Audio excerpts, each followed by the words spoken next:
أعوذ بالله السميع العليم من الشيطان اللعين الرجيم. بسم الله الرحمن الرحيم.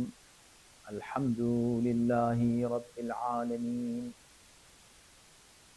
والصلاة والسلام على أشرف الأنبياء والمرسلين، خاتم النبيين رحمة للعالمين، سيدنا ونبينا وشفيع ذنوبنا وطبيب نفوسنا ومطهر قلوبنا مولانا أبي القاسم محمد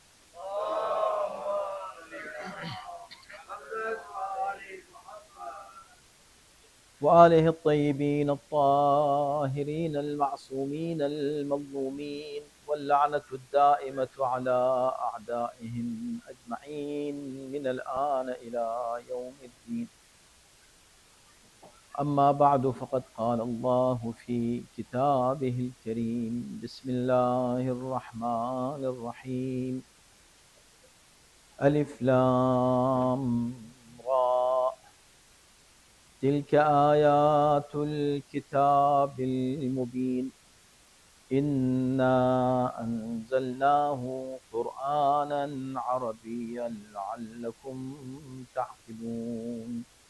صلوات.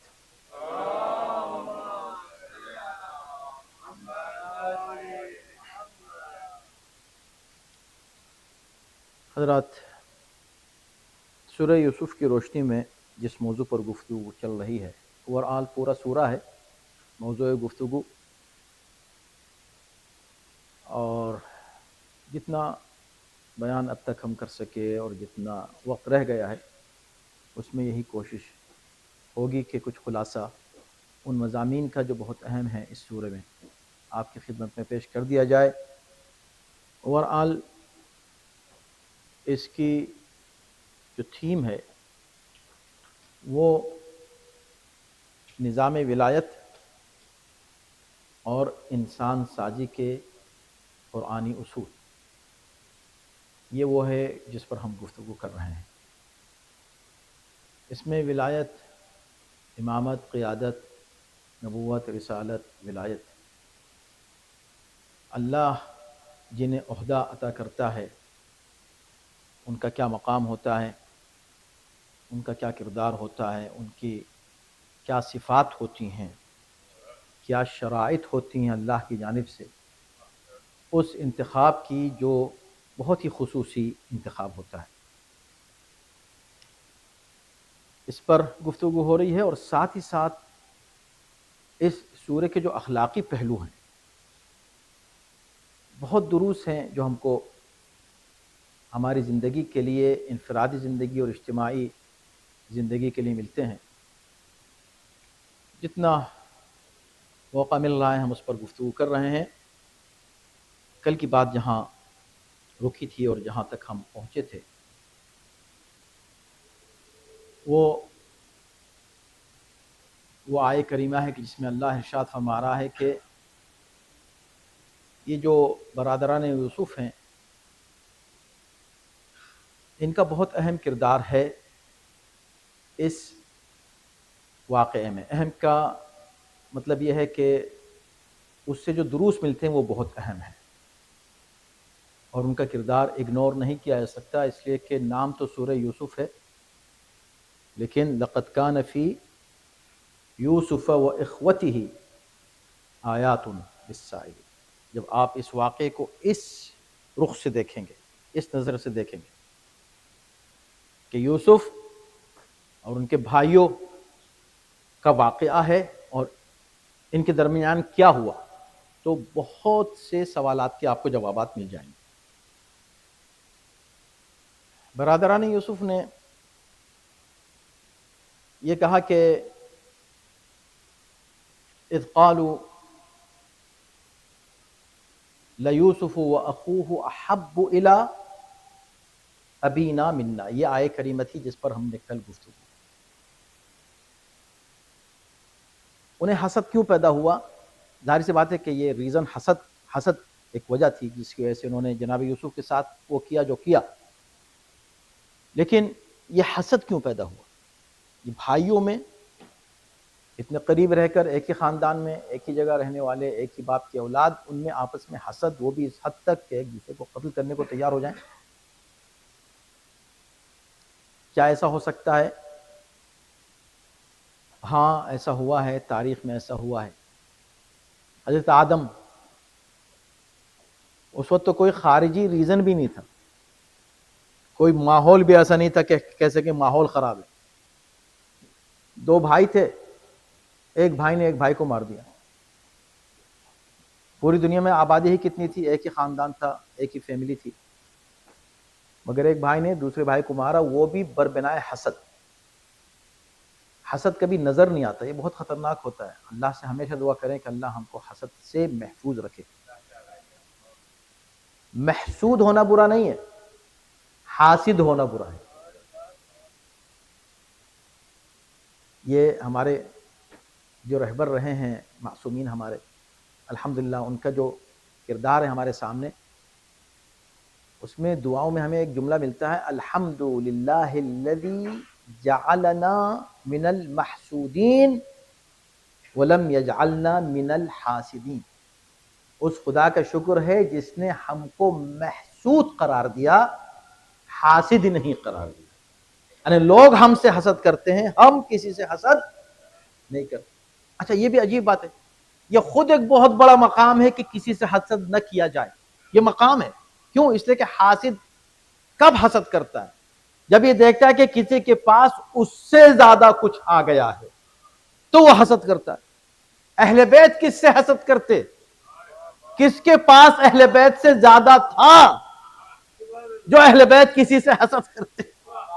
لیکن ہاں یہ موقع ضرور تھا کہ ہر ایک کو حسد ہو رہا تھا، اس لیے کہ ہر ایک سے زیادہ تھا اہل بیت کے پاس. جو بھی تھا، خود کو کتنا ہی بڑا کیوں نہ سمجھے، اس سے زیادہ اہل بیت کے پاس جب اس کو نظر آتا تھا تو حسد ہوتا تھا. اور قرآن نے صاف انہی لوگوں کے لیے کہا، ام یحسدون الناس علی ما آتاہم اللہ من فضلہ. یہ لوگ حسد کرتے ہیں ان لوگوں سے جن کو ہم نے اپنے فضل و کرم سے عطا کیا. یہ ہماری عطا ہے، یہ ہمارا انتخاب ہے. جب ہم نے انتخاب کیا تو حسد. اور دیکھیں جب حسد آتا ہے تو کس طرح، اللہ اکبر، دنیا کا بلکہ اس پوری کائنات کی تخلیق میں سب سے پہلا جو گناہ ہوا ہے وہ حسد ہی سے شروع ہوا کائنات میں. اور زمین پر جو سب سے پہلا خون بہا ہے وہ حسد کی بنا پر ہو. یہ ایک ایسی چھوٹی سی بیماری ہے، انویزیبل بیماری ہے، جو سلو آتی ہے، انسان کو محسوس نہیں ہوتا کہ میں حسد کر رہا ہوں. لیکن دعا کرتے رہنا چاہیے کہ ہمیں حسد پیدا نہ ہو. اور اس کی ایک ہی صورت ہے، بہت ایزی ہے. حسد سے بچنا مومن کے لیے بہت آسان ہے. دیکھیں اللہ نے کہا، کیا تم ان لوگوں سے حسد کرتے ہو جن کو ہم نے من فضل ہی، اپنے فضل سے ان کو دیا ہے. اس کا مطلب ہے کہ جیسے ہی ایک مومن کسی کے پاس کسی نعمت کو دیکھ کر اگر اس کے ذہن میں حسد پیدا ہو تو فوراً کہے کہ اس کو ملا کہاں سے؟ خدا نے دیا ہے، بات ہی ختم ہو گئی. دل و جان سے قبول کرنا. بائی دی وے، صرف سمجھنے سمجھانے کے لیے عرض کر رہا ہوں،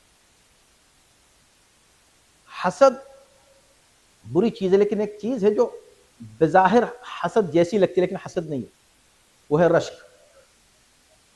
رشک میں کوئی حرج نہیں ہے، اس میں کوئی حرج نہیں. آپ نے کہا کیا فرق ہے؟ یہی فرق ہے. اور خود آپ اس فرق کو جب محسوس کریں گے تو پتہ چلے گا کہ حسد کتنی بری چیز ہے، واقعی بری بیماری ہے حسد. حسد یہ ہے کہ آپ کسی کے یہاں کسی کے پاس ایک نعمت دیکھ کر یہ کہیں، یہ سوچیں، یہ خیال پیدا ہو کہ اس کے پاس سے یہ نعمت ختم ہو جائے، یہ نعمت چھن جائے، اس سے یہ محروم ہو جائے، اس صلاحیت سے، اس نعمت سے، اس نام سے، اس شہرت سے، اس عزت سے جو اس کو ملی ہے، یہ اس سے محروم ہو جائے. یہ تصور جب آتا ہے اس کو حسد کہتے ہیں. لیکن اگر یہ تصور آئے کہ کاش مجھ کو بھی وہ مل جائے جو اس کے پاس ہے، یہ حسد نہیں ہے، اس کو رشک کہتے ہیں، اس میں کوئی حرج نہیں ہے۔ کیوں؟ اس لیے کہ کاش اس کو مل جائے، جو اس کو ملا مجھ کو مل جائے۔ جیسے آپ نے کہا کاش، تو فوراً ہی آپ کے ذہن میں کون آئے گا؟ اسے دینے والا۔ کس نے اس کو دیا؟ تو پروردگار، جب تو اس کو دے سکتا ہے تو مجھ کو بھی تو دے سکتا ہے۔ بس جیسے آپ خدا کی طرف لو لگائیں گے، ہو سکتا خدا آپ کو اس سے کہیں زیادہ دے دے جتنا اس کو دیا ہے۔ آپ کی نیت پر منحصر ہے۔ صلوات بھیجیں محمد علیہ۔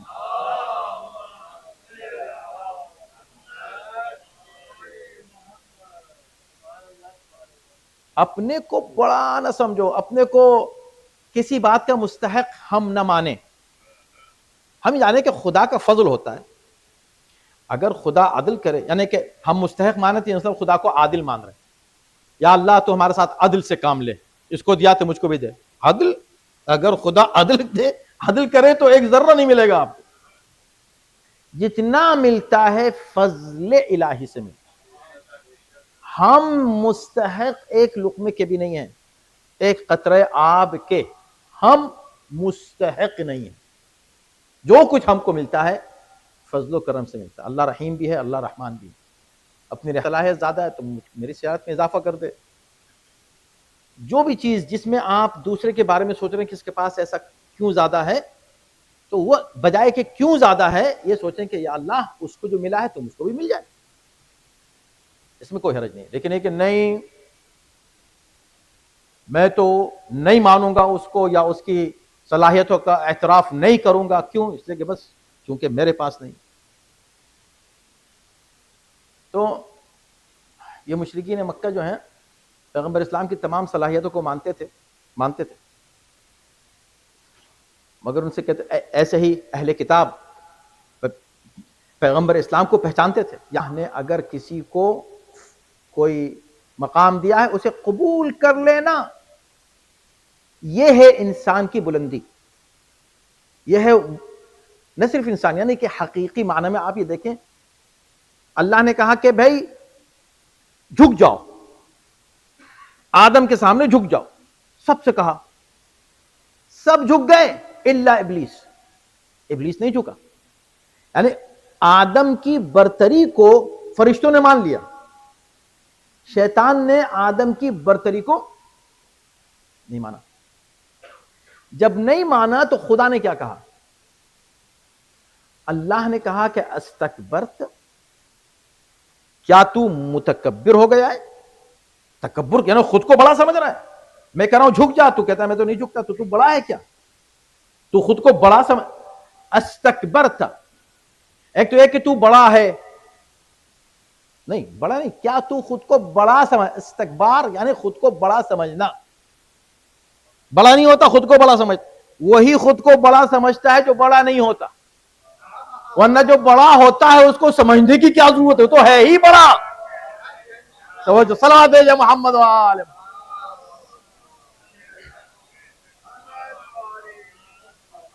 جس نے کہا کہ کیا تو استکبرتا، کیا تو خود کو بڑا سمجھ رہا ہے؟ استکبرتا بڑا، کبیر سمجھ رہا ہے، بڑا سمجھ رہا ہے۔ کس سے بڑا؟ ان سے بڑا۔ ام کنت من العالین، یا تو عالین میں سے ہے۔ اب یہ دو لفظ کیوں استعمال کیے؟ بات تو یہ، کیا تو خود کو بڑا سمجھ رہا ہے؟ عالین، عالی کی جمع ہے، بلند، کیا تو خود کو بلند سمجھ رہا ہے؟ تو دو لفظ کبھی بھی قرآن ایکسٹرا ورڈز یوز نہیں کرتا، اس کو یاد رکھیے۔ قرآن مجید ہماری طرح کے الفاظ نہیں ہے کہ بھئی آپ نے بھی اسپیچ دی تو ایک لفظ آپ نے ادھر اضافہ کر دیا، ادھر سے کم کر دیا، پھر کسی نے کہا پھر سے اسپیچ دیجئے تو آپ کی اسپیچ ہی بدل گئی۔ یہ نہیں ہے، قرآن کے الفاظ رینڈم نہیں ہیں، ویل سلیکٹڈ بائی گاڈ۔ اللہ سبحانہ و تعالیٰ کے منتخب الفاظ ہیں جن کو آپ چینج ہی نہیں کر سکتے، اور اس میں کوئی اضافہ نہیں ہے۔ جب اضافہ نہیں ہے تو دو الفاظ جو بظاہر ایک جیسے ہیں، کیا تو نے تکبر کیا یا تو خود کو بڑوں میں سمجھتا ہے، کہ کیا مطلب ہوا؟ یعنی دو ریزن ہو سکتے ہیں آج سجدے کے انکار کے، یا تو جان رہا ہے کہ سجدے کا حکم تجھ کو دیا گیا ہے مگر تو خود کو بڑا سمجھ کر سجدہ نہیں کر رہا ہے. ایک یہ ریزن ہے تو نے استکبار کیا. یا تو خود کو ان میں سمجھ رہا ہے جو اتنے بلند ہیں کہ ان کو سجدے کا حکم نہیں دیا گیا ہے. اب ایسا کون تھا اس وقت جس کو سجدے کا حکم ہی نہ دیا گیا ہو؟ فسجدل، دیکھیں آپ کمال قرآن کا، فسجدل ملائکۃ کلہم اجمعین. فسجدل ملائکۃ، جمع کا صیغہ نے سارے ملائکہ نے سجدہ کیا. فسجدل ملائکۃ، ایک ہی جملے میں قرآن نے 3 بار سب نے سجدہ کیا، سب نے سجدہ کیا، سب نے سجدہ کیا. یہ اصرار کیوں ہے؟ کہا اس لیے کہ کوئی یہ نہ کہہ دے کہ بھئی فرشتوں میں کچھ بڑے فرشتے ایسے تھے جو عالین تھے اور شیطان خود کو ان عالین میں سمجھ رہا تھا. نہیں، فرشتوں میں کوئی عالین میں نہیں تھا. پھر اور تو کوئی مخلوق تھی نہیں، تو کچھ ایسے ضرور تھے جو تھے اور فرشتوں سے بھی بلند تھے. اب وہ کون تھے؟ تو پیغمبر نے فرمایا اول ما خلق اللہ نوری. وہ تھے جن کو تھے تو صحیح، سجدے کا حکم سب کو تھا، ان کو نہیں تھا. اس لیے کہ واقعی وہ عالی تھے، وہ واقعی بلند تھے. ان میں ایسے بھی تھے جن کا نام ہی بلند تھا.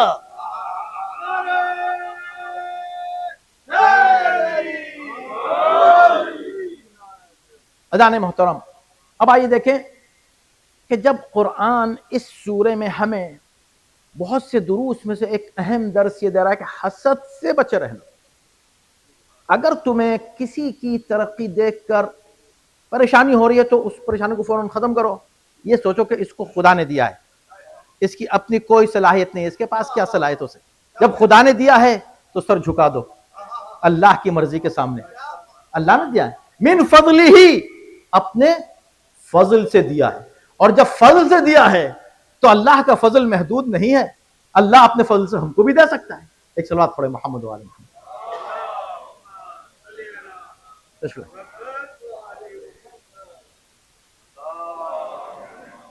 اور ایک صلوات پڑھے محمد،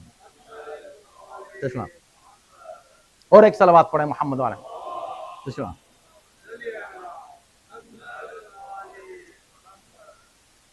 اب یہ درس ہمیں ملا، اللہ دے اپنے فرض مانگو. حسد کیسا؟ تو قرآن نے کہا کہ انہوں نے یہ کیا کہ قالوا لیوسف واخوہ احب. اب اس پر ہم چونکہ کل بات کر چکے، اس میں بہت کچھ ہے، ابھی بہت کچھ ہے، پورا دین اسی پہ ہے. اگر آپ دیکھیں احب الی ابینا منا، ہمارے باپ جو ہے نا ان سے زیادہ محبت کرتے ہیں. ارے تو بھئی سمجھ لو، اگر محبت کرتے ہیں تو تمہارے باپ نبی ہیں، یہ بھی جانتے ہیں نبی ہیں. اللہ اکبر، کیا ہے قرآن. اس سے پہلے کی آیت کیا ہے؟ لقد کان فی یوسف و اخوتہ آیات للسائلین. یوسف اور بھائیوں میں ہیں آیتیں. تو بھائیوں نے کیا کیا؟ بھائیوں نے اپنے باپ کو، جن کو وہ نبی مان رہے تھے، کبھی ان کی نبوت کا انکار نہیں ملتا ہم کو پورے سورے میں کہ وہ نبی نہیں ہے، بلکہ اعتراف ملتا ہے کسی نہ کسی رخ سے ایسا محسوس ہوتا ہے کہ وہ مان رہے ہیں کہ وہ نبی ہیں. لیکن وہ کیا کہہ رہے ہیں؟ یہ کہہ رہے ہیں کہ ہمارے باپ جو ہیں وہ یوسف سے زیادہ محبت کرتے ہیں منا. کیوں کرتے ہیں؟ جو کیوں کا ریزن دیا ہے وہ خطرناک. آپ نے کل کی پوری مجلس سنی نا. پہلا درس تو ہم کو یہ ملا کہ اگر ایک نبی کسی سے محبت کرے ہے انسانوں کی، کچھ بھی ریزن اللہ کی طرف سے آ جائے نا، کوئی ریزن نہیں، خاموش ہو جاؤ. یا اللہ ایسا کیوں ہے، کیوں خاموش کر دیا؟ کچھ تو ریزن دے. آواز آئے گی اگر میں ابھی ریزن دے دوں گا تو کل لوگ کہیں گے خلیفہ تو بنایا تھا مگر مشورے سے بنایا تھا. توجہ کیجیے گا کہ اس بھائی دیکھو خلافت الہی کے معاملے میں فرشتوں کا اجماع بھی نہیں چلے گا،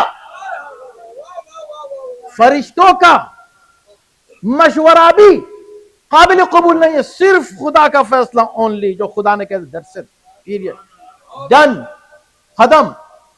جب بالکل اعلان کر دے کہ میں جانتا ہوں، میں نے بنایا ہے، تمہیں اس کے سامنے جھکنا ہے، بات ختم ہو گئی۔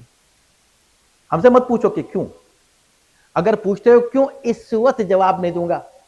جب یہ کہہ چکا کہ بس میرا فیصلہ ہے، میں نہیں پھر کہا کہ اچھا ٹھیک ہے، اب میں ریزن بتاتا ہوں، بعد میں بتایا۔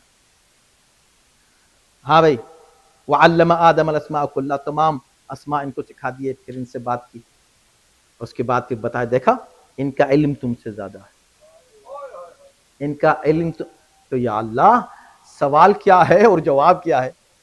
سوال یہ ہے کہ یہ فساد کریں گے، خون بہائیں گے، تو یہ کہہ دے کہ یہ فساد نہیں کریں گے، خون نہیں بہائیں گے، آواز آ رہی دیکھو یہ عالم ہیں، ان کو ہم نے علم دیا ہے، وہ بھی خاموش ہو گئے۔ وہی کہتے یا اللہ ہم نے کب ان کے علم پہ اعتراض کیا تھا؟ ہم نے تو کہا تھا کہ یہ خون بہائیں گے، اللہ کہہ رہا ہے ان کے پاس علم ہے، اور وہ بھی خاموش ہو جاتے ہیں۔ پتہ چلا کہ خدا یہ کہنا چاہتا ہے کہ جس کے پاس علم ہوتا ہے وہاں فساد نہیں ہوتا۔ یہی اب یہ بات بالکل جڑ گئی ہے اگلی اس آیت سے جو میں پیش کر کے آپ کی زحمت آج کی زحمت تمام کروں گا۔ جلدی جلدی ہم آگے بڑھ رہے ہیں۔ اب اس کے بعد آپ آیت 24 پر آ جائیے۔ دیکھیں علم اور اس کا رابطہ کیا ہے عصمت سے، سبحان اللہ۔ فرمایا،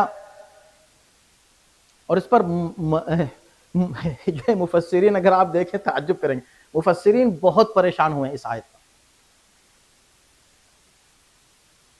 وحمد بھی، کیونکہ اب آ گئے، ان کو بازار میں فروخت کیا گیا، انہوں نے کنویں میں ڈال دیا، بھائیوں نے کنویں سے وہ باہر نکلے، پوری کہانی ہے، پورے واقعات، اس میں ہر واقعے کے حصے میں دلچسپ کچھ دروس ہیں، پڑھیں اس کو سمجھیں کہ کیا ہے۔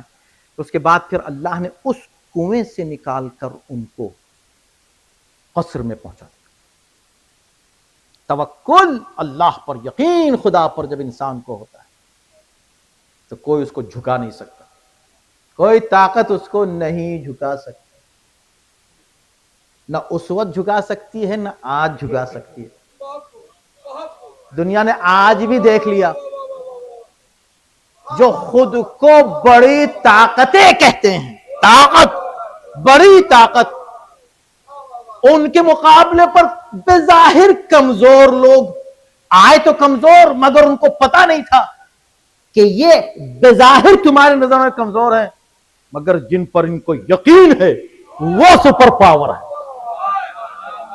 اور بتا دیا اور ثابت کر دیا کہ جو اس کو سپر پاور مانتا ہے پھر اللہ اسی کو پاور دیتا ہے، اور جو سپر پاور جھکانا چاہتی ہے کسی کو، سب کو جھکا لیا، انہی کو کیوں نہیں جھکا سکے یہ تو بتا دو۔ کہا اس لیے کہ یہ ان کو مانتے ہیں جو کسی کے سامنے نہیں جھکتے۔ سپر پاور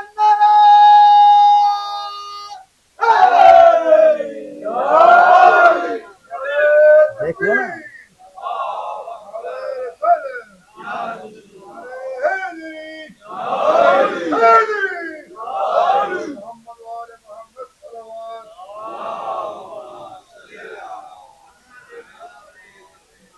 اب یہاں سے نکل کر یہاں آ گئے، اللہ نے محفوظ جگہ پہنچا دیا۔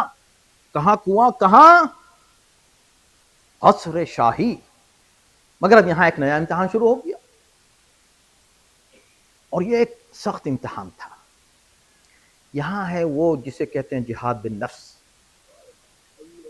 ٹف ترین، سخت ترین جہاد میرے بھائی میرے بہن ہر ایک کے لیے یہی ہے، اپنے خواہشات پر، کیونکہ شیطان، میں نے عرض کیا تھا نا کہ شیطان فغرنی بما اہوا، جس طرف آپ کی خواہش جاتی ہے وہ دروازہ کھول دیتی ہے شیطان کو اندر آنے کا۔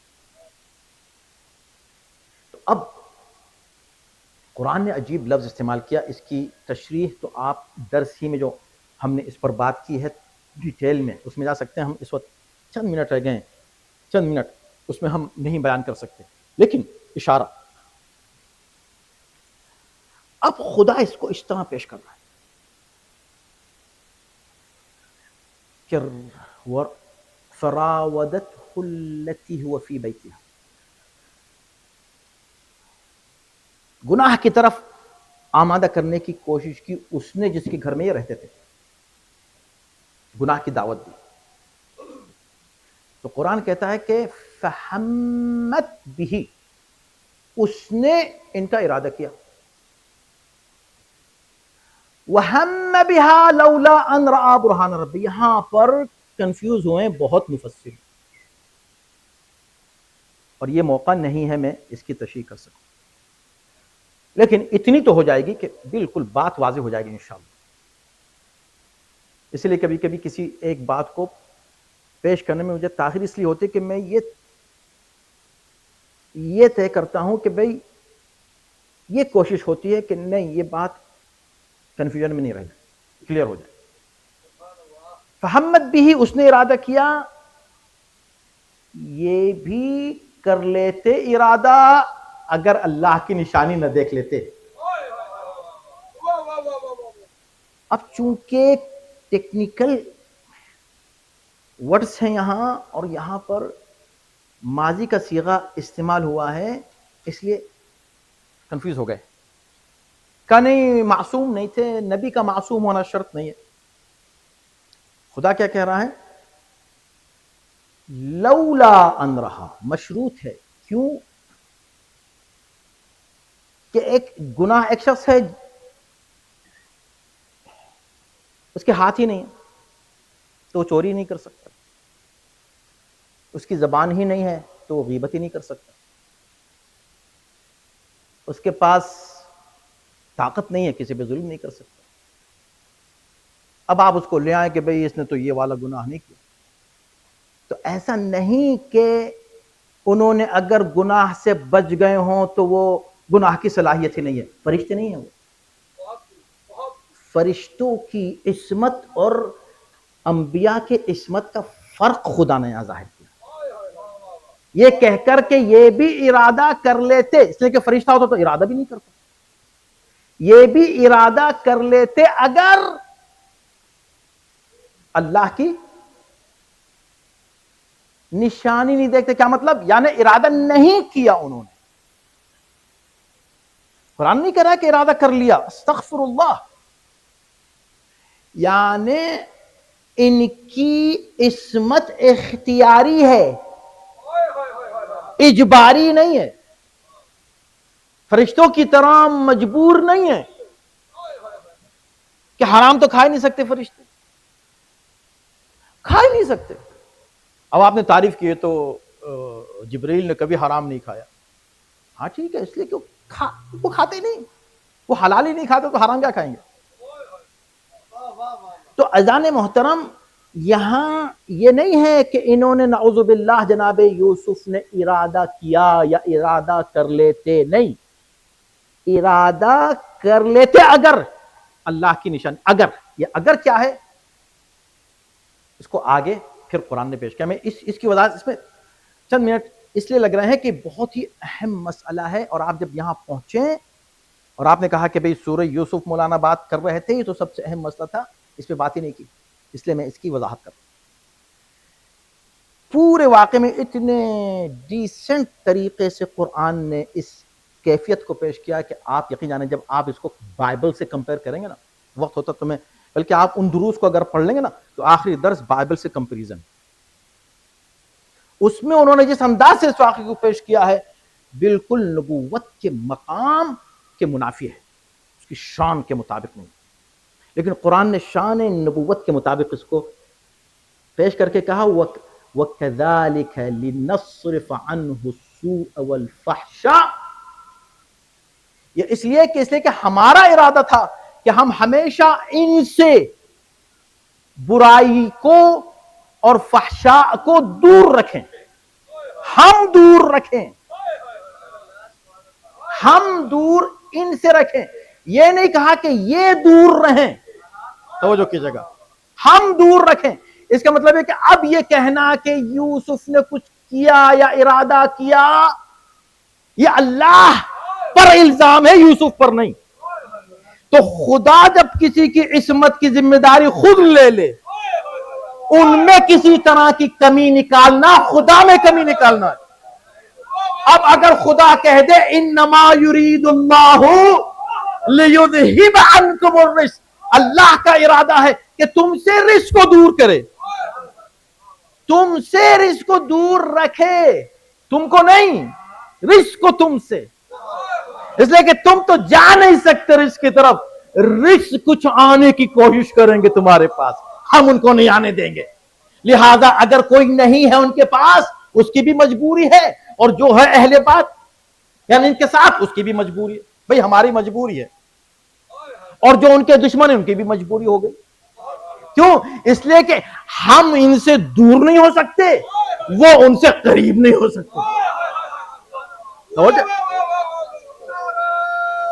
تھوڑا سا آگے آپ آ جائیے، مجلس تمام ہو رہی ہے، ختم ہو گئی، بس مسائل کی طرف میں آ رہا ہوں. آپ حضرات تھوڑا سا آگے تشریف لے آئیے اور ایک صلوات پڑھ دیجیے محمد وال محمد.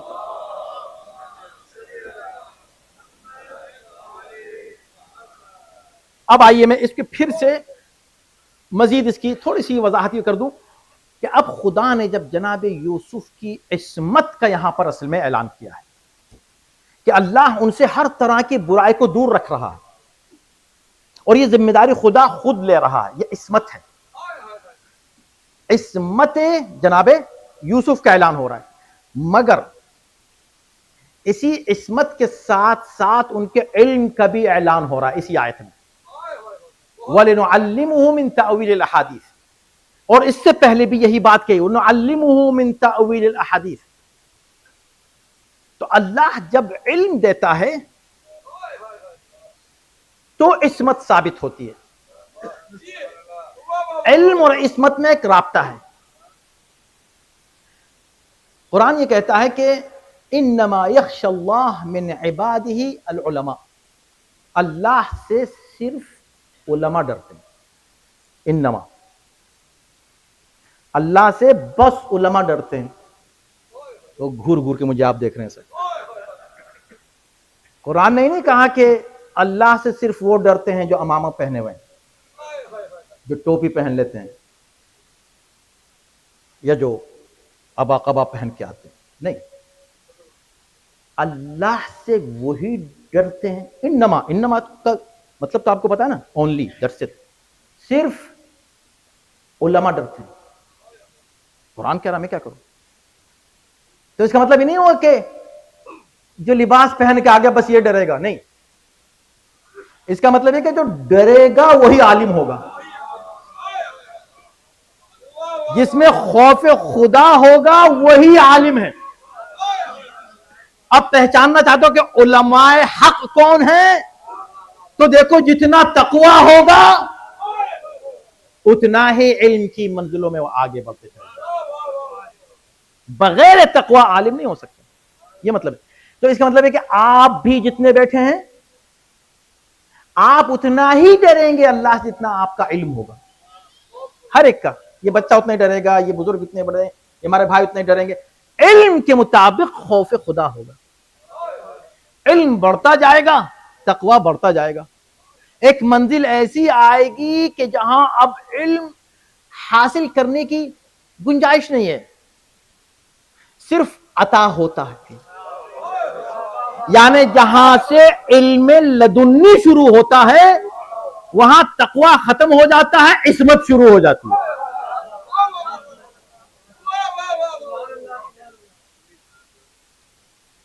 ایک شخص امام جعفر صادق علیہ السلام کے پاس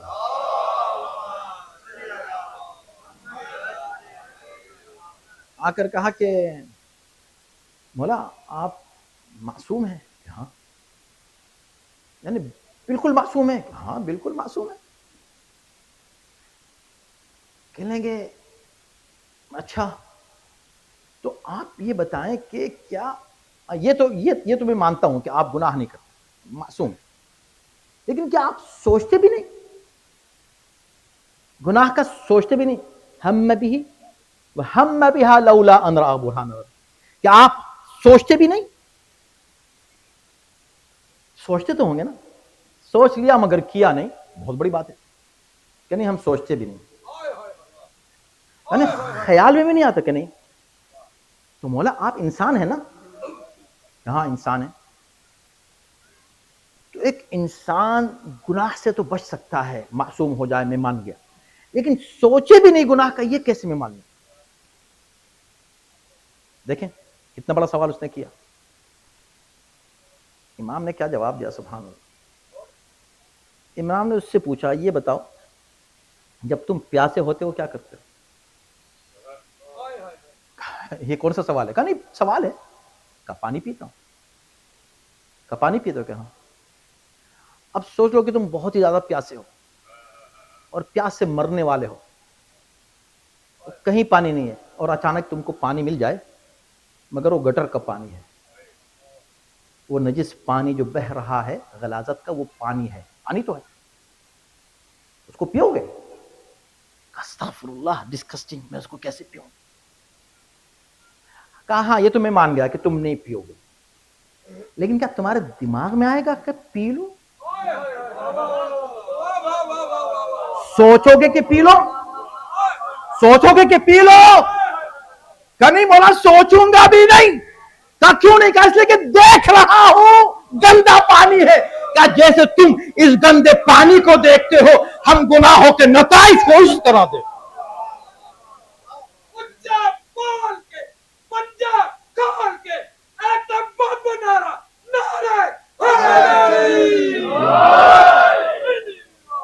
ہم گناہوں کے نتائج کو اسی طرح دیکھ رہے ہوتے تو ہم کیسے سوچیں گے کرنے کو؟ بتاؤ.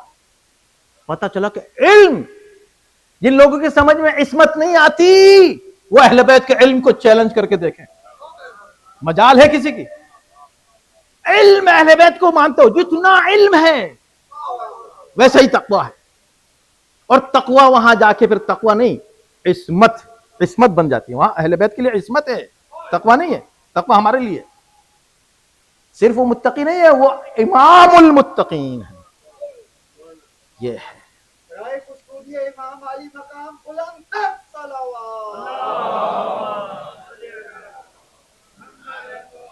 بہت سی چیزیں یہاں حل ہو جاتی ہیں, بہت سی وہ باتیں جو انسان کے علم اللہ جن کو دیتا ہے, یہی معرفت. جب معرفت ہوتی ہے تو ایسی چیزیں نظر آتی ہیں جو کسی کو نظر نہیں آتی, ایسی چیزیں محسوس ہوتی ہیں جو کسی کو محسوس نہیں ہوتی, ایسے جوابات آ جاتے ہیں جو کوئی دے نہیں سکتا. پوری دنیا کا کوئی انسان بتائے موت کا ذائقہ کیا ہے؟ بھائی جو چکھے گا وہ آ کے بتا نہیں سکے گا, جو نہیں چکھے گا تو بتائے گا کیسے؟ لیکن موت کا تو ذائقہ ہے, کل نفس ذائقۃ الموت. اب علم اور معرفت جب بہت ہی بلند ہو تو کوئی بزرگ نہیں, ایک بچہ یہ جواب دیتا نظر آتا. جب حسین پوچھتے ہیں میرے لال یہ تو بتاؤ کہ تمہاری نظر میں موت کیسی؟ فرماتے ہیں احلا من العسل, بابا جان شہد سے زیادہ شیرین ہے, شہد سے زیادہ پیاری. ایک بچے کے لیے اور اس دور میں, اس زمانے میں, شہد سے زیادہ اور کیا چیز پیاری ہو سکتی؟ اس شے کا نام یہ کہ میری نظر میں اس کا ذائقہ شہد جیسا. کب کہا یہ؟ شب عاشور. معلوم ہے نا آج آپ کس کے ذکر کے لیے جمع ہوئے؟ ایک مظلوم کا مظلوم بیٹا, ایک مظلوم امام کا مظلوم بیٹا. امام حسن کتنے مظلوم ہیں؟ اماموں میں واحد امام ہے جس کا جنازہ 2 مرتبہ اٹھا, گھر سے 2 مرتبہ نکلا, اور ان مظلوم اماموں میں ہے جس کی قبر شریف آج بقیع میں مسمار کر دی گئی. 100 سال پورے ہوئے, ابھی اسی سال پورے 100 سال ہوئے ہیں اس کو. ابھی کچھ دن کے بعد ملینز کا مجمع کربلا جانے والا ہے. کربلا جاتے ہیں نا 40 پر, کتنے ملین ہوتے ہیں حسین کی قبر پر. جب کبھی وہاں جانا زیارت کرنا تو بقیع کی طرف رخ کر کے بھی ایک سلام پڑھ لینا، اسی حسین کا بڑا بھائی وہاں تھا، وہ مظلوم میرا مولا امام حسن، جن کی قبر ہم سب کی ذمہ داری ہے جنت البقیع کے لیے آواز بلند کرنا. واجبات میں سے اللہ کی طرف سے ہمارا امتحان ہے. یہ بقیع مظلوم ہے. آج امام حسن کو پرسہ دینے آپ آئے ہیں قاسم کا، مگر قاسم کو پرسہ دیں ان کے باپ کی قبر کا جو مسمار کر دی گئی ہمارے دور ہمارے زمانے میں. شب عاشور حسین نے ایک مرتبہ چراغ کو گل کیا، گل کرنے کے بعد کہہ دیا کہ تم سب اپنے اپنے گھر واپس چلے جاؤ، حسین کو تنہا چھوڑ دو. گریے کی آوازیں آئیں، نیاموں کے ٹوٹنے کی آوازیں آئیں. حسین نے چراغ کو پھر سے روشن کیا تو کیا دیکھا، سب سر جھکائے رو رہے ہیں. کہا میرے صحابیوں تمہارا امتحان ہو گیا، اب میں تمہیں ایک خوشخبری دینا چاہتا ہوں، تم سب میرے ساتھی ہو اس دنیا میں بھی آخرت میں بھی. اور اب دیکھو کل شہادت کا دن ہے اور دیکھو یہ فہرست ہے شہیدوں کی. ایک ایک کا نام لیتے رہے، لوگ خوش ہوتے رہے کہ یہ شہید ہے اور یہ شہید ہے اور یہ شہید. جب سب شہیدوں کے نام لے چکے تو ایک نوجوان کھڑا ہوا، اس بات کا منتظر تھا کہ میرا نام بھی لیا جائے گا. جب نام نہیں آیا تو تڑپ کے پوچھا مولا آپ نے سب کا نام لیا، میرا نام نہیں لیا. یہ کون تھا؟ یہ حسن کا یتیم، حسن کا لال. ایک مرتبہ قریب بلایا، سینے سے لگایا، پیار کیا، کہا میرے لال تمہاری کیا خواہش ہے، کیا چاہتے ہو؟ کہا مولا جیسے سب شہید ہوں گے میں چاہتا ہوں کہ محضر شہادت میں میرا نام بھی ہو. کہا مگر میرے لال یہ تو بتاؤ کہ موت تمہاری نظر میں کیسی ہے؟ شاید اس لیے پوچھ لیا ہوگا کوئی یہ نہ کہہ دے کہ یتیم تھا، بھتیجا تھا، لے آئے تھے تو اس وجہ سے وہ شہید ہو گیا، مارا گیا. حسین کہہ رہے نہیں نہیں، اس کو تیار کیا گیا ہے، اس کو میرے بھائی نے آمادہ کیا ہے، یہ خود آمادہ ہے، اس کی زبان سے سن لو کہ شہادت کو کیا کہہ رہا ہے. احلا من الاصل. اب جب پوچھا اور جواب ملا احلا من الاصل تو حسین نے ایک مرتبہ کہا میرے لال پھر رو نہیں، گھبراؤ نہیں، پریشان نہ ہو، تمہارا نام ہے، تمہارا نام ہے. میں نے کچھ نام نہیں لیے، ان میں ایک تمہارا نام بھی تھا جو نہیں لیا تھا، مگر قاسم تم محضر شہادت میں تو اصغر کا نام بھی ہے.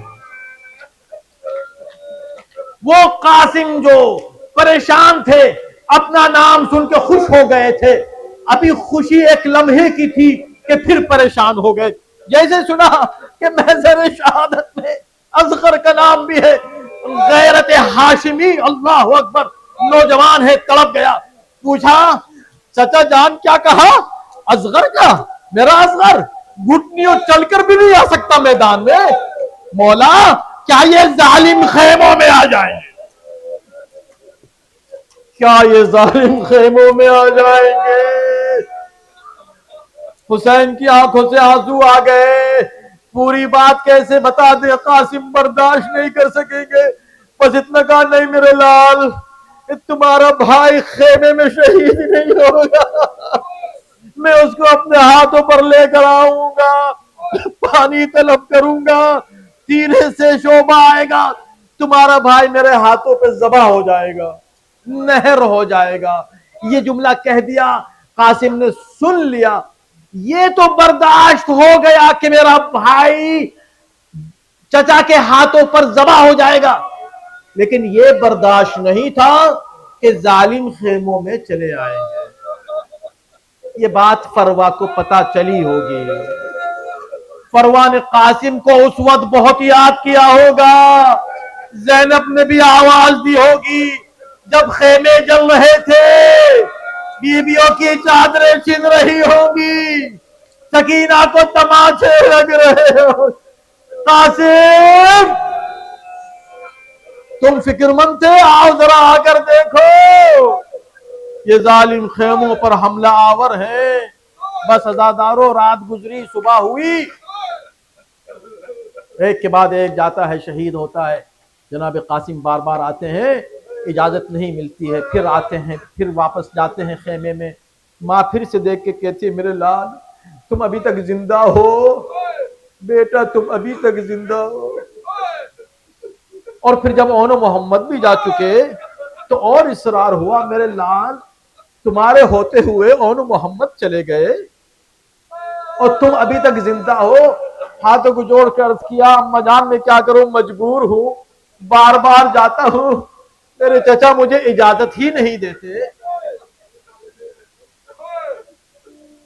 ماں یہ کہتی ہے میرے لال مجھے ڈر یہ ہے اگر تم نہیں گئے یا کچھ تاخیر ہوئی، لوگ کہہ دیں گے ماں کے دودھ کی تاثیر تھی، ورنہ تو بیٹا تو حسن کا تھا، پوتا تو علی کا تھا، دودھ کی تاثیر نے قدم روک لیا۔ میرے لال مجھے کل اپنی دادی کے سامنے شرمندہ نہ کر، تمہیں جانا ہے، یہ سن سن کے اور تڑپ جاتے تھے۔ ماں کو کیسے مطمئن کرے، چچا کو کیسے مطمئن کرے، بابا یاد آتے تھے، کاش بابا ہوتے، مشکل آسان ہو جاتی۔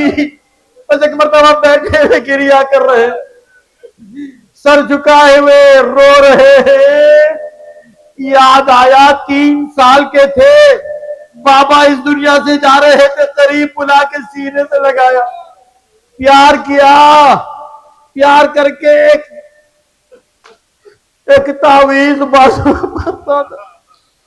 کہا میرے لال جب کوئی بڑی مصیبت آئے یہ تعویذ کھول لینا، مصیبت تمہاری حل ہو جائے گی، مشکل حل ہو جائے گی۔ قاسم نے کہا اس سے بڑی مصیبت کیا ہوگی کہ مرنے کی اجازت نہیں مل رہی ہے۔ ایک مرتبہ تعویذ کو کھولا، کیا دیکھا، بابا کا ایک خط ہے بھائی کا، میرے بھیا حسین، میرے غریب حسین، کربلا کے میدان میں تو نہیں ہوں گا، سب نے اپنے اپنی قربانی تیار کی ہے کربلا کے لیے، میری قربانی بھی آمادہ ہے، یہ قاسم حسین اس کو رد نہیں کرنا۔ خوش ہو گئے، اٹھ گئے، لے کر چلے، حسین کی خدمت میں آئے، سامنے کھڑے ہو گئے، اتنے اطمینان سے سر اٹھا کے حسین نے دیکھا، کیفیت جدا گانا ہے، کیا بات ہے میرے لال؟ کہا چچا جان اب مجھے یقین ہے آپ منع نہیں کریں گے۔ بیٹا کیا کہہ رہے ہو؟ چچا جان اب آپ منع نہیں کریں گے، اتنے اطمینان سے کہہ رہے ہو؟ جی چچا جان بہت مطمئن ہوں، اب آپ منع نہیں کریں گے۔ کیوں؟ کہا بہت بڑی سفارش لے کر آیا ہوں۔ سفارش لے کر آیا ہوں؟ سفارش؟ کس کی سفارش؟ خط کو آگے بڑھا دیا۔ اب جو حسین مظلوم بھائی آ گئے، بچپن سے کبھی جدا نہیں ہوئے، سلام تم پر میرے بھائی حسن، اس غریب بھائی کو تم نے اس موقع پر بھی یاد رکھا، چلو اب تو یہ وصیت بن گئی نا، وصیت، اب میں اس کی مخالفت نہیں کر سکتا۔ کھڑے ہو گئے، اپنے لال کو سینے سے لگایا، سر پر امامہ رکھا، حسن کا امامہ، 13 سال کا نوجوان، اب سینے سے لگا کے تاریخ کہتے 2 ایسے شہید ہیں کربلا کے جن کو رخصت حسین نے بڑے خصوصی طریقے سے کیا، ایک علی اکبر کو اور ایک قاسم کو۔ قاسم کو کیسے رخصت کیا؟